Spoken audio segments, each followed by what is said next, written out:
கிட்டத்தட்ட ஒரு 3 மந்த்ஸ்க்கு அப்புறம் நான் வெளியில வந்து ஒரு பிரேக்ஃபாஸ்ட் சாப்பிட்றேன் அப்படின்னா, அது இந்த ஃபெலாஃபில் சாண்ட்விச் தான். நான் வந்து இது வாமிட் வரும்னு நெனச்சிட்டே இருந்தேன். ஆனா, இது எனக்கு வாமிட் வரல.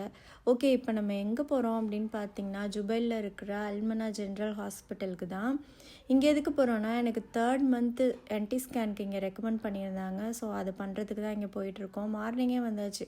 இது பார்த்திங்கன்னா, காலையில் ஒரு ஒரு 8:30 டைம் இருக்கும். 9:00 வந்து எங்களுக்கு அப்பாயின்மெண்ட் கொடுத்துருந்தாங்க. இது வந்து ரொம்ப பெரிய ஹாஸ்பிட்டல். பார்க்கிங்க்குனே பார்த்திங்கன்னா ஒரு பில்டிங்கே கட்டி வச்சுருக்காங்க. ஓகே, உள்ளே வந்து தண்ணிலாம் வந்து குடிக்கணுமோ அப்படின்னு பயந்துட்டு இருந்தேன். நல்ல வேளை அந்த மாதிரிலாம் எதுவும் இல்லை. கொஞ்சமாக குடிச்சிருந்தேன். ஸ்கேன்லாம் முடிஞ்சிருச்சு. இது ரொம்ப பெரிய ஹாஸ்பிட்டல். இப்போ நீங்கள் பார்க்குறது ரிசப்ஷன் மட்டும்தான். ரிசப்ஷன்லேயே வந்து எங்களுக்கு ஸ்கேனு, பிளட் டெஸ்ட் ரிப்போர்ட்டு எல்லாமே முடிஞ்சிருச்சு. ஃபஸ்ட் ஃப்ளோரில் போய் டாக்டர் மட்டும் பார்த்தோம். உள்ளேயே பார்த்தீங்கன்னா ஸ்டார்பக்ஸ் காஃபிலாம் இருக்குது. எல்லாம் முடிச்சுட்டு வீட்டுக்கு வந்தாச்சு. பாய்.